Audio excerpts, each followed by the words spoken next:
Hello guys, hello viewers, সবাই কেমন আছেন? আশা করি ভালো আছেন। স্ক্যাম সাইট ভাই স্ক্যাম করেছে। আপনারা যারা এই স্ক্যাম সাইটে মাঝখানে ডিপোজিট করে লসের ভাগীদার হয়েছেন তাদের জন্য ভাই আর কি বলবো।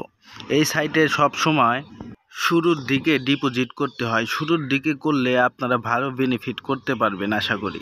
এখন অনেকেই বলতেছেন ভাই সাইট তো আছে কিন্তু টাকা আমাকে দিতেছে না, আমি উত্তোলন দিয়েছি। ভাই এই সাইটটা একেবারে চলে গেছে। সাময়িক সময়ের জন্য সাইটটি চালু থাকবে, কিছুদিনের মধ্যে সাইটটি একেবারে ভ্যানিশ হয়ে যাবে। আশা করি আপনারা পুরোপুরি বুঝতে পেরেছেন। এই রকম সাইটে যদি আপনারা কাজ করতে চান তাহলে আমার টেলিগ্রামে জয়েন করুন। প্রতিনিয়ত যখন বাংলাদেশে কোনো সাইট লঞ্চ করে তখন আমার এই টেলিগ্রামে পাবলিশ করে থাকি, আপনারা জয়েন হতে পারেন। ইসকম, ক্যালপিন, এসএসসি এই কোম্পানির সাইটগুলো দীর্ঘদিন থাকে না। আপনাদের ভালো করে বুঝে শুনে শুরুর দিকে করতে হবে। মাঝখানে ডিপোজিট করে লসের ভাগীদার হবেন না ভাই, আপনারা তো বুঝতেই পারছেন। এই রকম অনেক সাইট পাবলিশ করা আছে। আমার টেলিগ্রামে সবাই দ্রুত জয়েন করে রেজিস্ট্রেশন করে ফেলুন। ধন্যবাদ।